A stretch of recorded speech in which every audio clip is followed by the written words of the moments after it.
Welcome to the Rap Soul Podcast, where we dive deep into the world of music that moves our hearts and gets our feet tapping.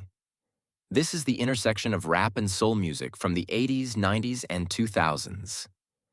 We appreciate you for listening. Share this podcast with a friend or family member who loves music as much as you do. The podcast is hosted by 12 Kyle. Next up, the Rap Soul Podcast. Welcome to another edition of the Rap Soul Podcast. I am your host, 12 Kyle. I want to thank you all for tuning in as you do each and every week.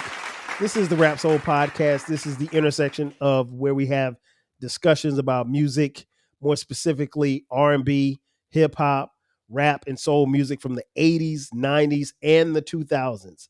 This is the best music podcast that you've never heard until right now. Again, I want to thank you all for tuning in. If you're watching on YouTube, thank you for watching on YouTube as well.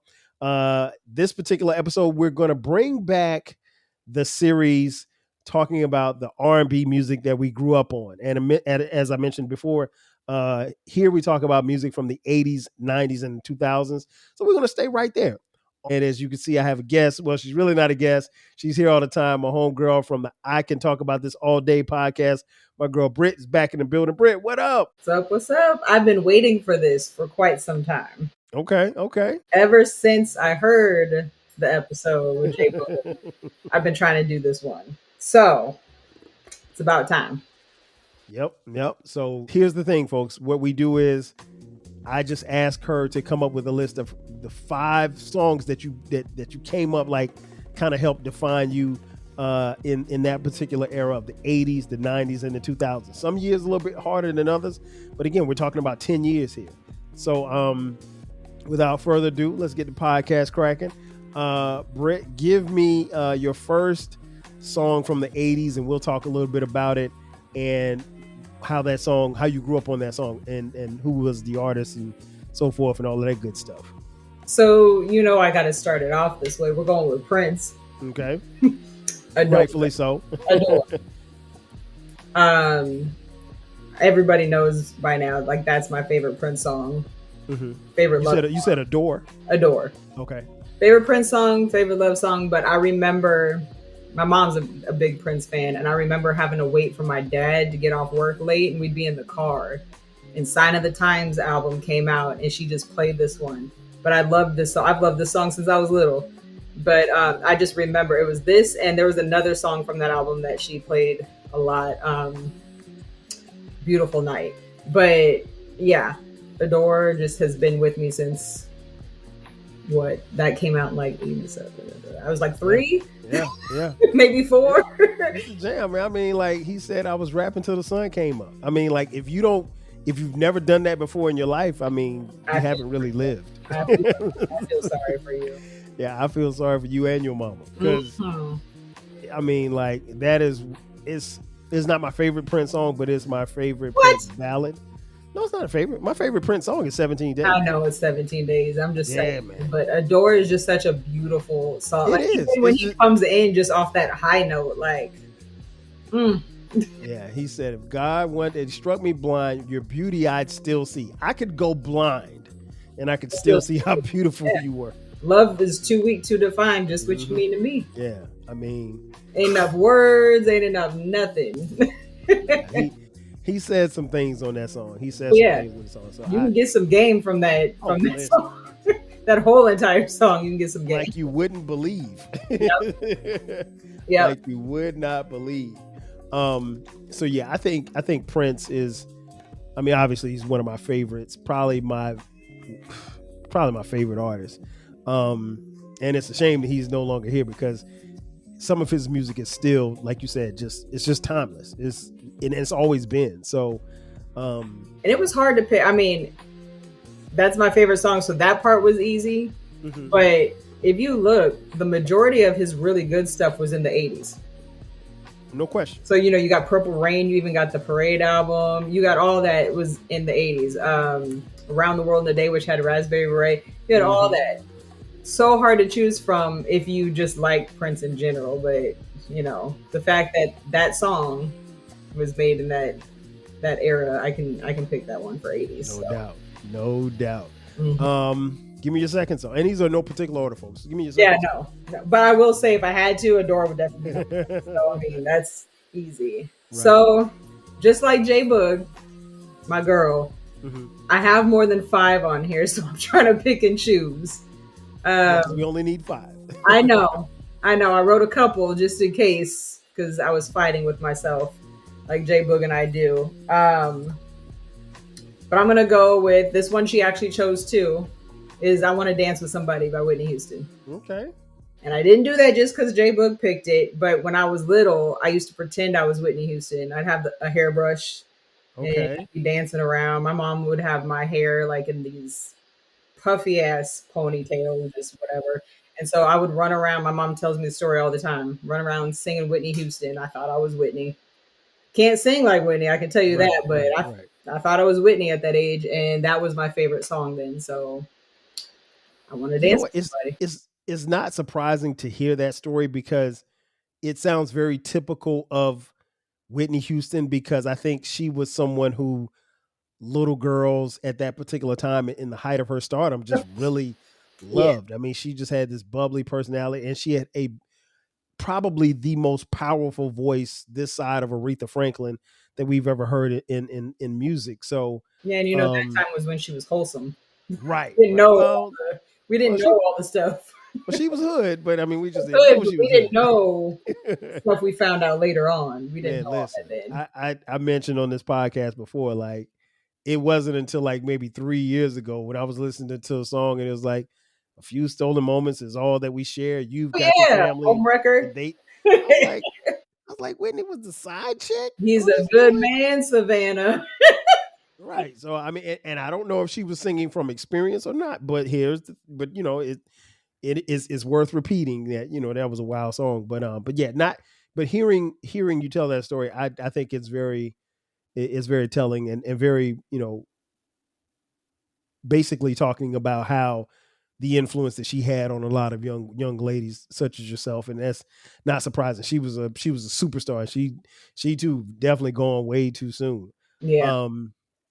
Who else you got for number 3 in the 80s? I'm going to go with Janet Jackson. The song is All Right. Okay. From the Rhythm Nation album. And 1814 and all that. I loved the video, and that song always made me want to dance when I was little because it's just the beat, the tempo, it's upbeat. Rhythm Nation, everything was fast, but there's something different about All Right. It's a dance song. It makes you feel good. Like even today, I'll listen to it and I'll be smiling in the car and so yeah. I can see that. I think much like you, I'm a big Janet fan. 1814, while it wasn't Control, it was a really, really dope album. And that what you just said made a lot of sense, and I totally agree. That song is a feel-good song. And then by the time the video dropped, man. Oh God. Well, so when I did the episode with J Boog on our top 10 Janet, that's my favorite video. Okay. That was my pick for my favorite video. I love that video. It's so much fun, and it's like they don't make videos like that anymore. She had like the Zoom. Do they make videos anymore? They do, but they're all in the clubs butt naked and Hey, nothing wrong with being butt naked in the club now. Come on now.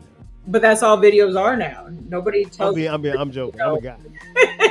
They're not creative anymore. Like it's all the same cookie cutter or whatever. But back then, like it was just different. Mm-hmm. And that one was very entertaining. I like that one a lot. Very much so. Very much so.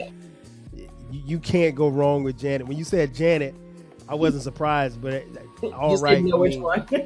yeah. I mean, like, take your pick. I mean, like she really, because you had Control and you had 1814 that decade. So nothing but smokers on both of those albums. Absolutely. So I mean, like I said, take your pick. What you got for number 4? Here's where it gets hard. So I've done 3 already. Mm-hmm. No men, no groups. I got just making a note. No, Prince. Oh, okay, damn, my bad. I forgot. Yeah, I mean, he could go No, he's a man. He is a man, but he's very, No, he's he's got all some man. ways. He's all man. He's a player. Um, oh God, I'm gonna go with. Doom, doom, doom. Oh, this is so hard. I'm gonna go ahead and go with "Beat It" Okay. because although I grew up on Prince, I also grew up on Michael. I was a bigger Michael fan back then. Mm-hmm. Now it's switched, but "Beat It" was I remember being in my grandparents' house, and that was when MTV played music videos all the time. Yes. ET Novel was not a concept. thing, and Beat It played quite often. Yeah, I mean, the jacket is just one of those up tempo. Like, I still like that song to this day. It's one of my favorites. So, You know what question I'll ask you? I always ask of people about the Beat It song. Do you enjoy the song as much without the video or with the video? I enjoy it without the video. Really? Okay. For me, it's with the video. I mean, I love it. The dancing. And then the fact, okay, remember when VH1 had pop-up video and it told you all the little details? Mm-hmm. And then that's when I found out there were actual like gang members. Yeah, Mike made Crips. He made Crips and Bloods dance. Yeah, but I mean, as a kid, I didn't know all that, and then I saw it on pop-up video. I was like, "Oh snap!" Yeah, I remember watching MTV when they debuted the video, and then there was like a behind the scenes or whatever like that, and they did mention that that he had real live gang members. You know who also was in there? Michael De Lorenzo. Yeah, De Lorenzo. Yeah. Yep. And he Yeah, I was jamming like, his oh. ass off. Yep. Yeah. Yep. So it's yeah, I enjoy the video a lot. I guess because I saw the video a lot. So I mean, we could, and then it got to a point really where you couldn't go anywhere. Like you said, it was on BET, it was on MTV, it was everywhere. So, and I mean, he's the king. So I mean, what more could you ask for? And that was when he was, because that was the Thriller album. That's when he was breaking records. Mm-hmm. That's when he was the first black on MTV to hold that spot. Like he broke records with that album on MTV, even with the videos and everything. Because didn't Thriller video come out before Beat It? I can't remember which one came out first. I think Beat It came first, but the thing that's interesting about this album is it sold like 70 million copies. So like, and I know at one point in time, like everybody on Earth had this album. Mm-hmm. You can't say that about anybody else, but everybody on Earth, on planet Earth, had this album. Yep. So, I mean, it was crazy. Yeah, it was the Billie Jean video, Beat It, Thriller. I think that's all he had for videos. Not counting like concert performances that came out as video, but Billie Jean. I think so, but he may have. I'd have to look at it, but I think he may have. I think he may have done another video. I'll have to double check. Yeah, but I mean that whole thing. Yeah, either way, I mean it's Mike. Yeah, absolutely. It's Mike. What about number 5 for the 80s? Songs that you grew up on. R&B songs that you grew up on. I got 2 I'm fighting with right now, but I'm gonna go ahead and go with "Ain't Nobody" by Shaka. Okay. Wow. That one played a lot in my house. And to this day, I mean, that one is one of my favorites, sticks with me. Mm-hmm. But I mean, you can't go wrong with Shaka. That's kind of a grandparent parent thing in the house. And yeah, her voice in that just incredible. Yeah, Shaka. I mean, her voice was incredible. And she it seems like as far back as I can remember, she always had like this big hair. Big hair. I don't know if she wore her hair like that in the 70s. I can only assume that she did. But yeah, she was and still is a beautiful lady. Absolutely. Okay, so that wraps up the 80s. Let's slide on over to the 90s. 90s R&B songs that you grew up on. I mean, like the songs that really, really take you back to the 90s. Your 80s list, I mean, you got Prince, you got Whitney, you got Mike, you got Janet, you got Shaka, you got some heavy hitters. There's no, unknowns here. So I'm interested. The 90s was very, very diverse and really all over the place. And yes, so I'm interested to see how your 90s list looks. So let's start with number one. All right. So before I get into my list, I need your clarification on something because this is going to determine one of my songs which list it goes on. Okay. So the song was used in a movie Mm-hmm.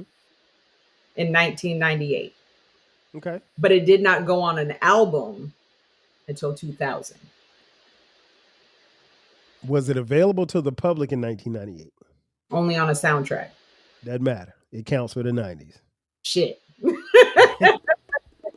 Oh, that makes it harder for the 90s. Technically, it's a 90s song. Damn. Okay. Well, now I'm going to put that one towards the end in case I decide not to use it. But I'm going to go with Ain't Too Proud to Beg TLC. Okay. J Boog's group. Yeah. That's one of my favorites to this day. I play that song out. I know there's other songs on that album, on the TLC tip, but Ain't Too Proud to Beg, another upbeat. Yes. I just like the attitude in it. I don't know. That was for whatever reason when I was little. I was too young to be begging for anything. Right. Other than some cookies or ice cream. Right. But I memorized that song, loved that song, just thought I was a part of TLC back in the day. So TLC was so dope. Especially at first. That first album really came out of nowhere. Yeah. For us. And set the tone really for the 90s. It did. Like, it did. It was a really, really dope album. They were in your face. They were unapologetic. And they were girly girls, but they made you at least talk about their sexuality and their sensuality. It was a lot of conversation around this group, Left Eye in particular. And that was before she got buck wild. Right. Yes. But yeah, that was I love that. I love that album. It's been maybe I need to go back and hear that. It's been because I always go back to Crazy Sexy Cool, but maybe I need to go back and check that out. I see it up there on the wall. That's my jam. I had to get it. I think I give Zai money to give me gifts for like Christmas, whatever, my birthday, and he ordered that one for me on that vinyl. Zai's her son, not her pimp. Yeah. God no. But yeah, my pimp be buying me music. Had to have that one on vinyl. No doubt. All right. Okay. So the first group comes off the board. Who you got at number 2? Damn. Okay. I'm gonna try to make this real like left field. Go in. Mariah Carey, Someday. I don't know if you remember that song. The video, she's a little girl and there's a boy that like I don't know if they were together or whatever, but she had a crush on him, whatever.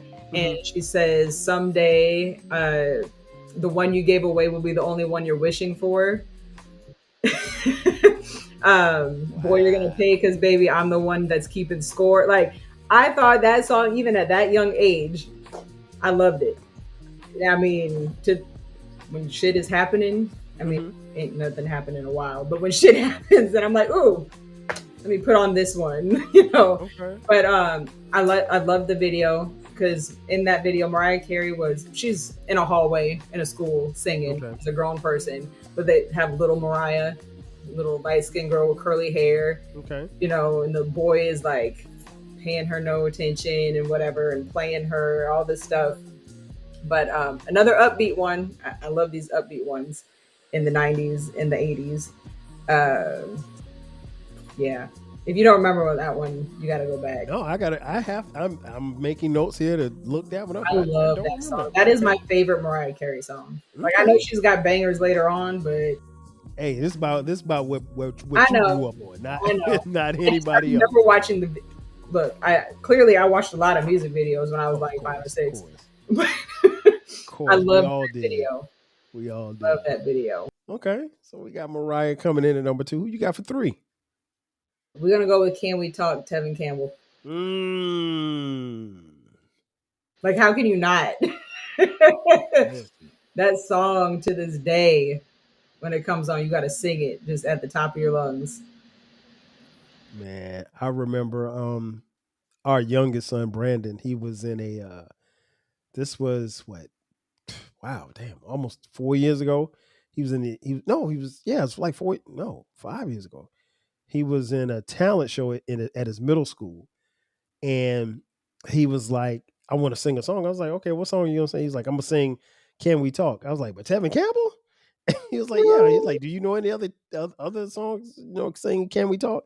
And I was like, that's not an easy song to sing, son. He was like, Dad, I can do it, I can do it. So he started practicing or whatever, and he sounded good, but I was just like, my concern was it's rather high for a young man, particularly a young man whose voice is changing. Right, changing, yeah. And I'm like, what if he gets nervous the night that he's singing, he ain't gonna hit that high note. Right. And when he started off, Britt, you know how the song starts off, is the tone in which he starts off. These little 7th grade and 8th grade girls went crazy. I was like, I'm looking around like he sounded good, but it wasn't, it wasn't like Tevin was singing himself, right. And so now, and he actually won the talent show singing that song. Oh. And he got a little $100. Okay. And so now every time I hear that song, I think about him. And I remember having the CD. Like back then, CD players in your house was newer. And I know I mentioned this on a show before. We had a 3-disc changer. We only had a certain amount of CDs we rotated through. We only had a handful. We didn't have no huge collection. Let me tell you, I didn't put it on here, but that's why Freak Like Me by Dina Howard is one of my favorites to this day, because we had that CD. Listening to it when I shouldn't have been. Really? But we had that. We had Tevin Campbell. We had Salt and Pepper. We had Montel Jordan, and there was like one other one I can't remember, but that was it.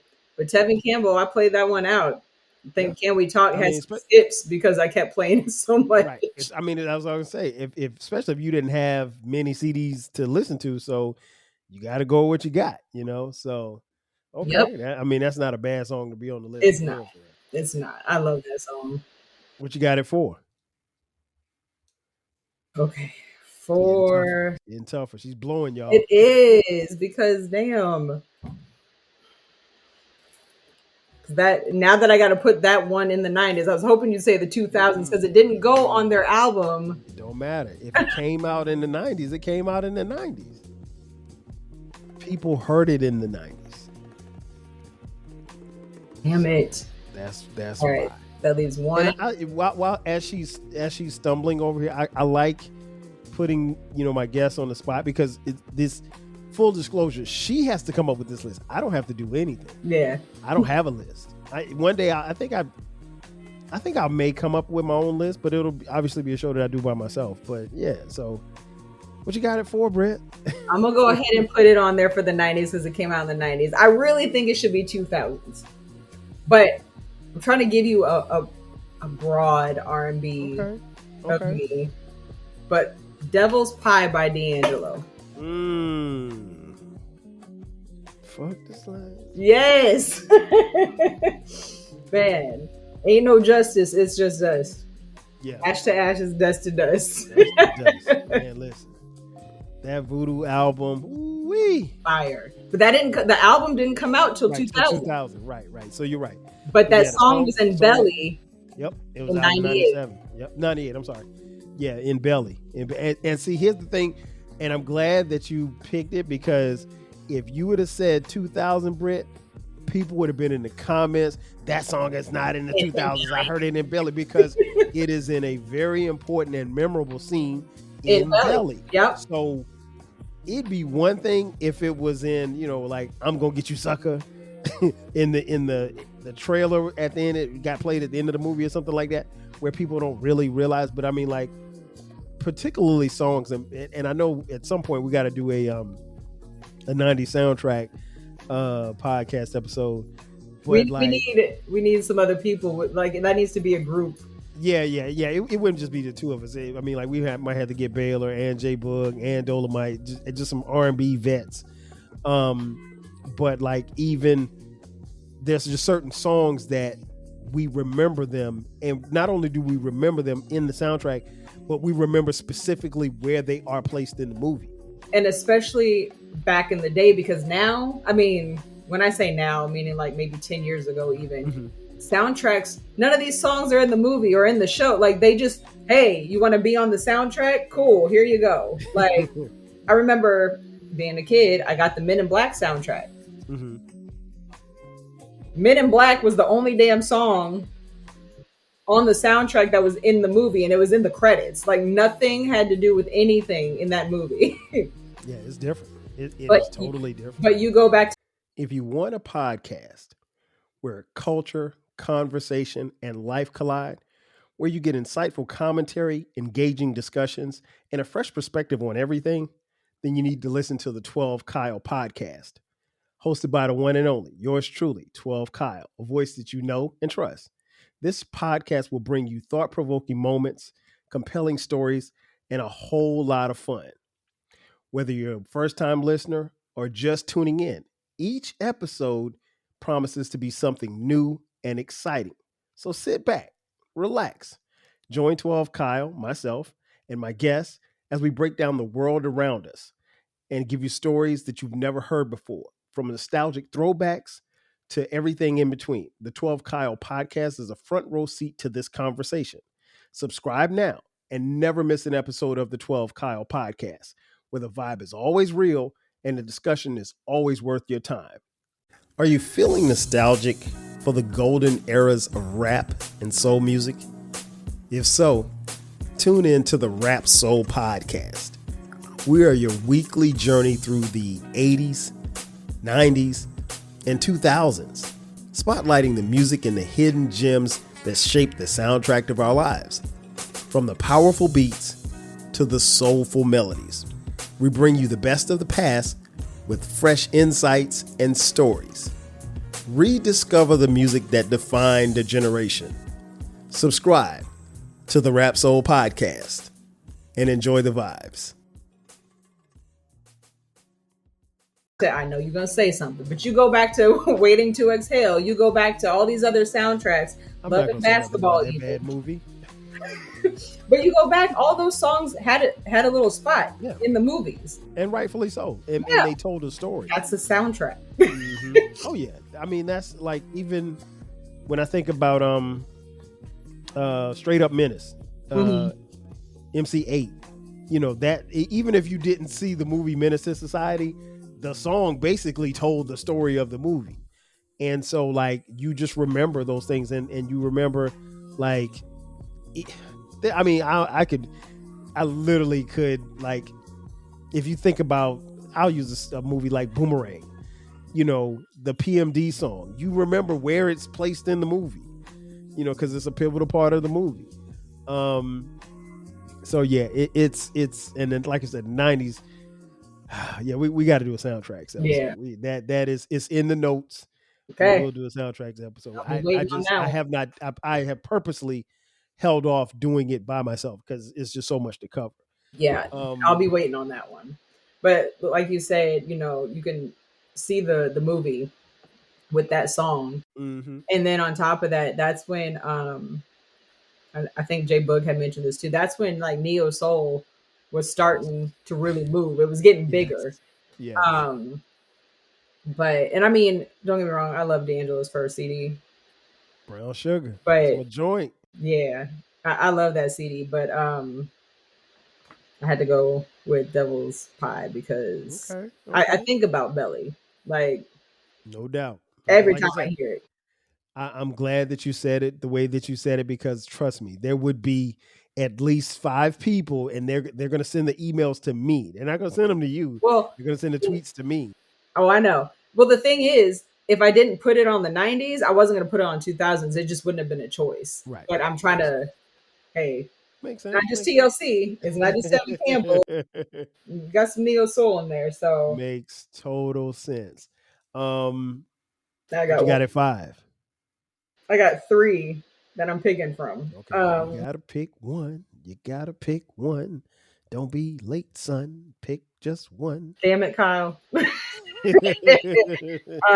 This is This is so hard. Hold on. Let's see. I wish I had like one of those spin the wheel things. Just choose for me. Yeah, we haven't gotten that far here on the Rap Soul podcast. Maybe one day, we can get our sponsorships up and stuff like that. We can add additional things to the podcast. Yeah. I'm gonna go ahead and go with this one because to me this one screams 90s. Once again, another upbeat one. And I can just like remember clothes and stuff. Even if it wasn't just me, it just makes me picture it.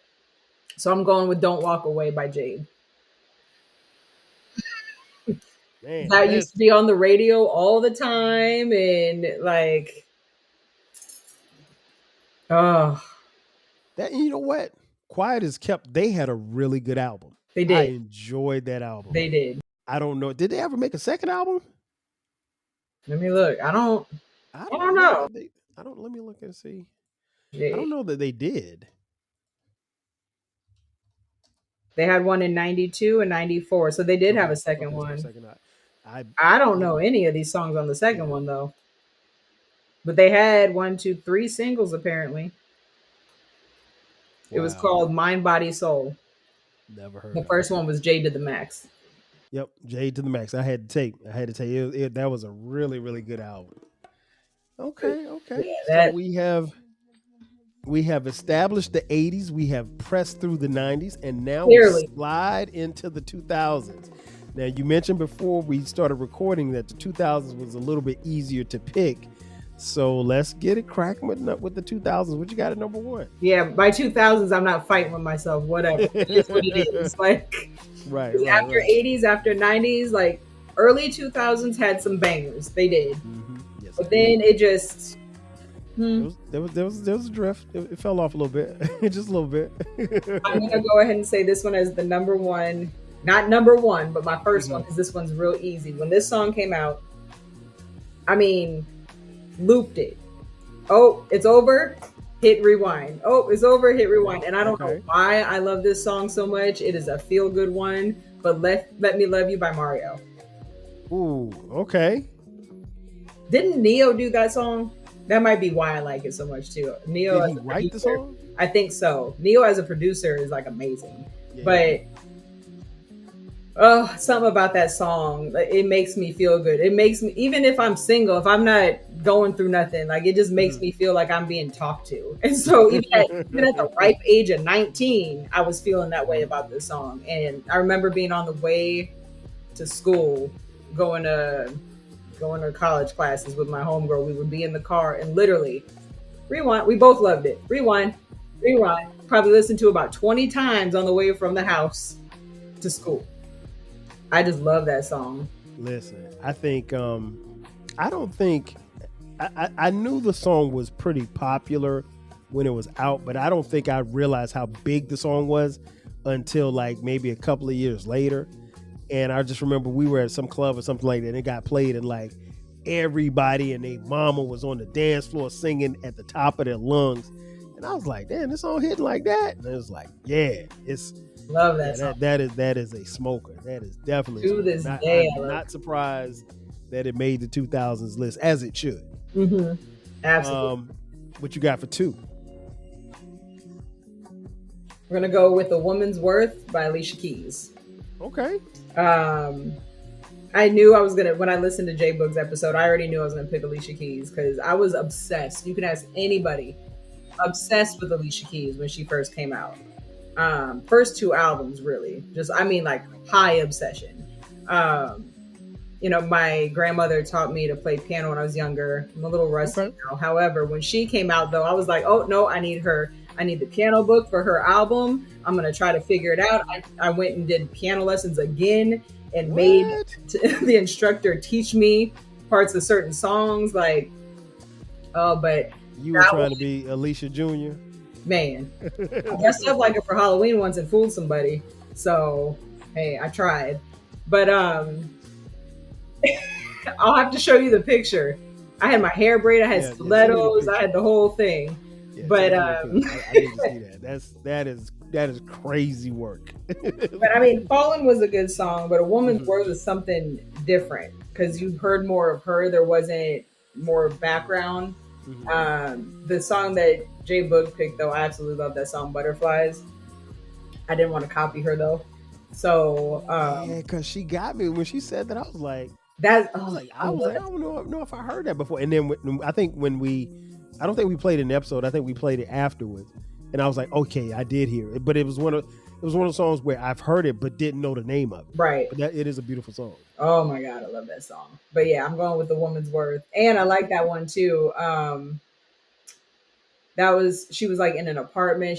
That's when she had her hair braided, like it was all vintage. Like I love that Alicia Keys. The later on, yeah. But pick A Woman's Worth with that one. Okay. That's a good pick. That's a good solid pick. What you got at 3? Do I want to throw you for a loop now, or do I want to? We're gonna go with Oh, I'm here. Yeah, I'm gonna save the loop for the end. I think we're gonna go with You Don't Have to Call, Usher. Ooh, 8701 was my shit when it came out. Like, but that song, once again, another upbeat one. And I love that whole album. But something about that song, it was my favorite. And I played it out. Yes. Don't leave your girl around me, true. That's my shit. That album, I mean, I know, I was about to say concussions. Confessions.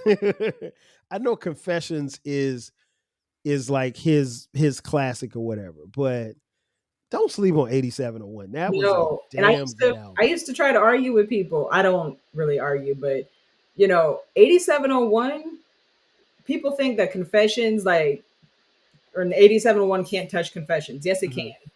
It can. To me, it can. Now, listen. It can. It can. It's not number one. 8701 is not number one. But the production, the lineup and songs, everything, it's just as good. I think it's put together just as good as Confessions. You can disagree. That's fine. That's my opinion. In the world of Taylorism, this is my opinion. It is your opinion, and I never argue with people about their opinions. I don't know, Britt. It don't get me wrong. It is a really dope album, and the thing I love about 8701 is, particularly if you put it away for a while, go away for it from a couple of months, maybe even a year or so, and come back to it. Whoo, you'll be like, man, I didn't hear this the first time. Well, I didn't hear this the last time I heard it. Like, you'll hear things, right? You'll hear things that you never heard before, and I love that about good albums.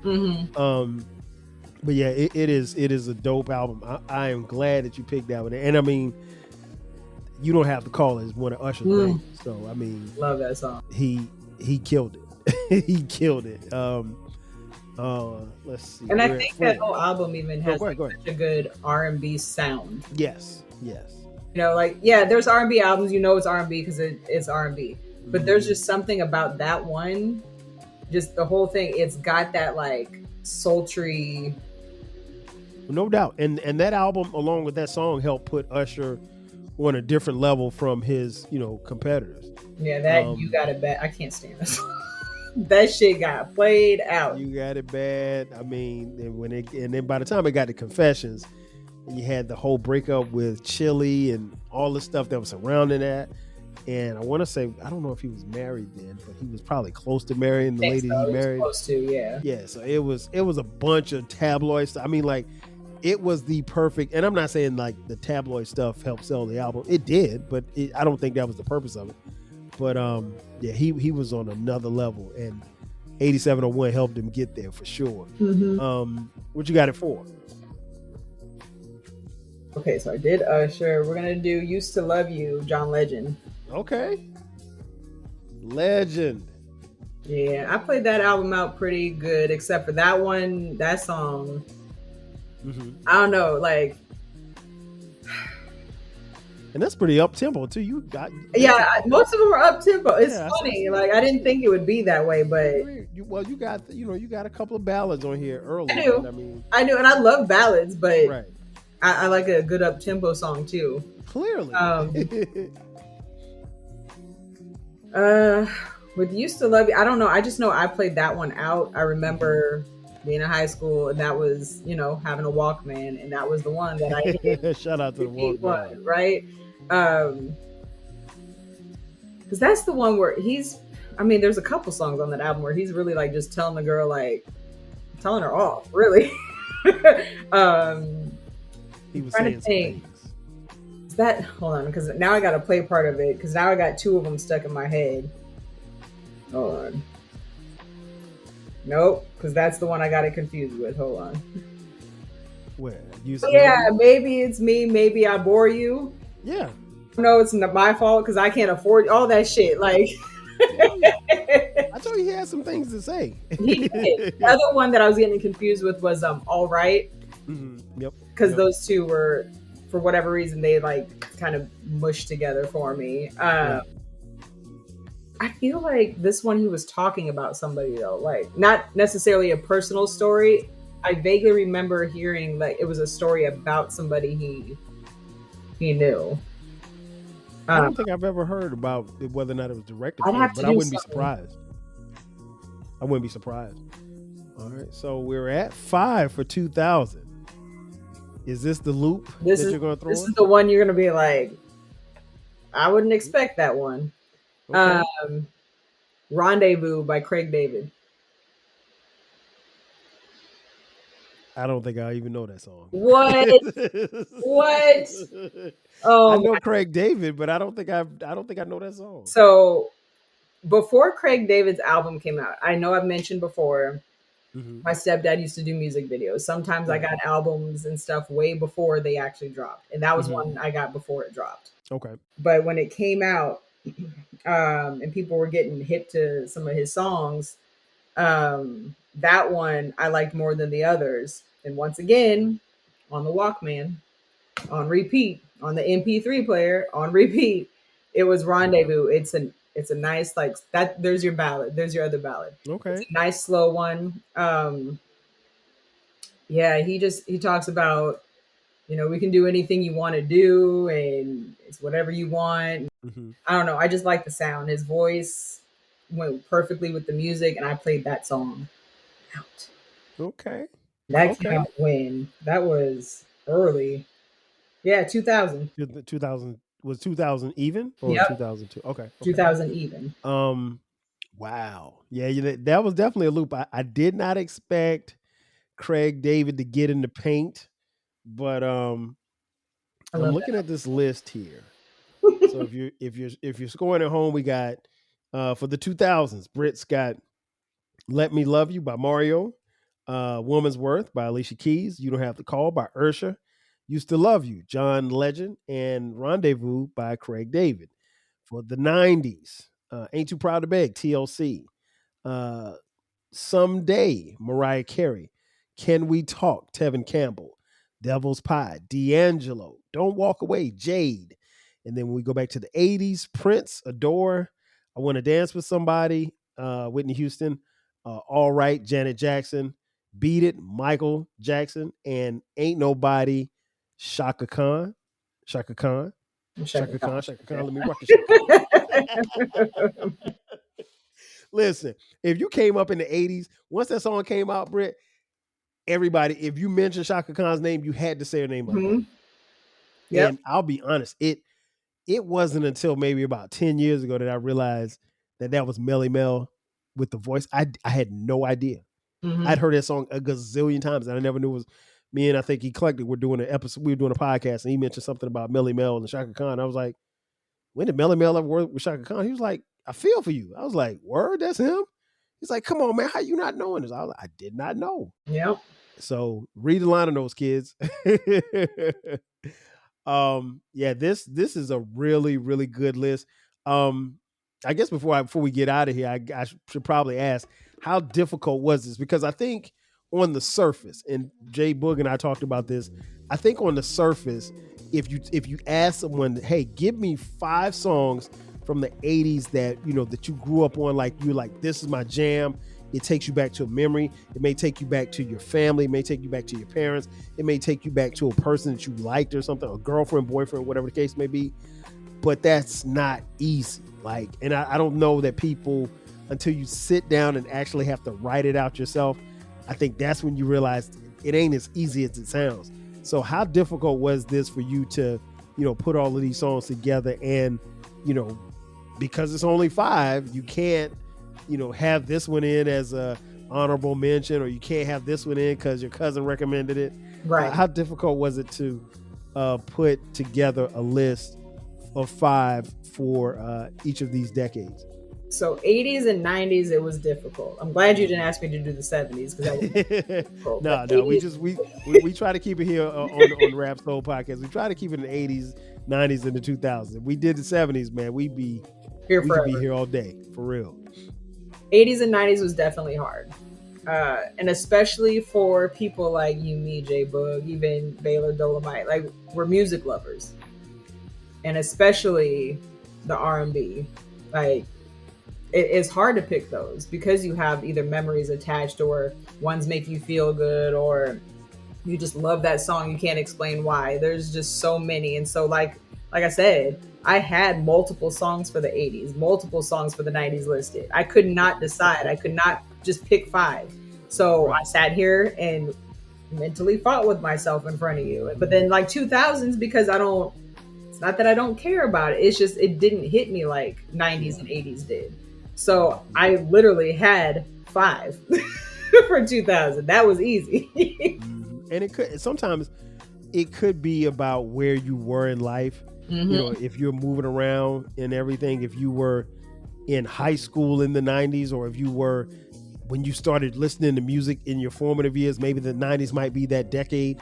I think, for somebody like you who was younger than me, but you grew up around music and everything, so there was an appreciation.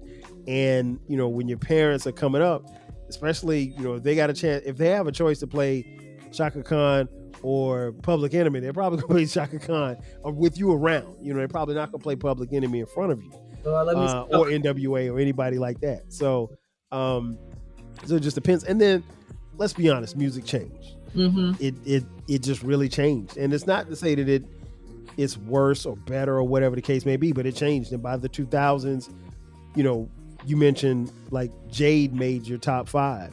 Jade is a group. By the time we get to the 2000s, groups are damn near non-existent. Mm-hmm. You notice I didn't have any male groups? Not surprised. Because that would have been 80s or 90s, really. It would have. But I'm just saying, like, because I think J Boog put Boys to Men. And I mean, there is New Edition. New Edition. There's Guy. There's Guy. I mean, even in 90s. Okay, you had Condition. Bad. You had Immature. You had all these groups, but like they didn't hit. Like, right. I mean, not New Edition. New Edition did, but I had other ones that went above. Of course, because I did consider them. But of course, and you gotta remember too, like New Edition's best album was the Heartbreak album. That was 88. You were little in 88. So you were like 2. Oh man, I love that album.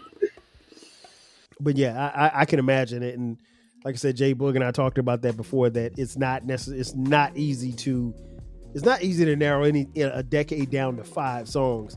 5 albums might be a little bit easier, but 5 songs, I mean, you're picking from thousands upon thousands of songs. Well, and I mean, I have an 80s playlist and a 90s playlist. Now, some of it, there is some hip hop mixed in there, which, like I said, I'm glad I'm not doing that, because no, we'll have to come back to the hip hop. But you did a good job. You did a really good job. I got to give you your props, because again, I know it's not easy. It's very hard. And my 80s and my 90s playlist, they're separate. But I mean, it's hours of music. It's not just like, oh, here's 20 songs. And I went through my list and I was like, okay, I got to find some from here. Like, it's hours of music. Yeah. Hours of music. People don't understand. Before we get out of here, Britt, tell folks where they can find you, where they can find the podcast. You have a new IG. I do, because I felt like I was being a little rude by not giving people my IG. But now you can just follow the I Can Talk About This All Day podcast IG. And yeah, I will be, I mean, it's new. I'm still trying to figure out what I'm doing with it, whatever. But like, I will at least be posting that like either a visual or an audio clip or something, you'll know every Friday it's dropped. And tell them about the podcast. And then I can talk about this all day. That's on wherever you listen to your podcast. Twitter is Brittany18. I'm still trying to keep up with Blue Sky. I do at least post my show on there every Friday, but I don't know. It's hard. And I keep the icons all next to each other to try to, I just got to get over there and practice a little bit. It's not cracking over there. So it's calm. It is the perfect alternative to Twitter. Twitter is hell. I mean, like you literally could see, you could scroll it depending on who you follow. You could see a sermon, or you could see somebody stripping. Yeah, and you could see porn, and they're like 3 people apart. Like, so I mean, like it's and you could probably see somebody rapping or something like that. Yep. You get a little bit of everything in Twitter. Yeah. So Blue Sky is definitely more laid back. It's chill. It's the it's the vacation. That's what it is. It's the chill, laid back vacation. Yeah. But yeah, you guys check her out. New episodes drop every Friday, without fail. And wherever you get this podcast, what'd you say? I said I can say that every Friday. No, every Friday. You got something. You got something coming. You guys know where to find me here, the Rap Soul Podcast. We do these episodes every Monday at midnight. We're dropping some bonus episodes on Fridays as well. So check those out. We dropped a couple of classic episodes. And don't forget about the sister station, the parent company, the 12 Kyle Podcast. We drop new episodes there every Thursday and every Sunday at midnight. On social media, 12 Kyle Podcast, Rap Soul Podcast across the board. We also have merch. If you're interested in 12 Kyle Podcast merch, check us out. You can hit us up and you can buy t-shirts, coffee mugs, and hoodies. We got it for the low. That's going to do it for us. Again, this is the Rap Soul Podcast. This is the best music podcast that you've ever heard. Please share the podcast with someone who enjoys music as much as you do. For my girl Britt, I am your boy 12 Kyle. We'll catch you guys next time. 5,000. Cheer. Thank you for listening. This concludes the episode. Be sure to subscribe to the Rap Soul Podcast. You can find the podcast wherever you get your podcasts. Follow the podcast on social media. And feel free to continue this discussion on our Reddit page. More importantly, share this podcast with a friend or family member who loves music as much as you do. Until next time, 5,000.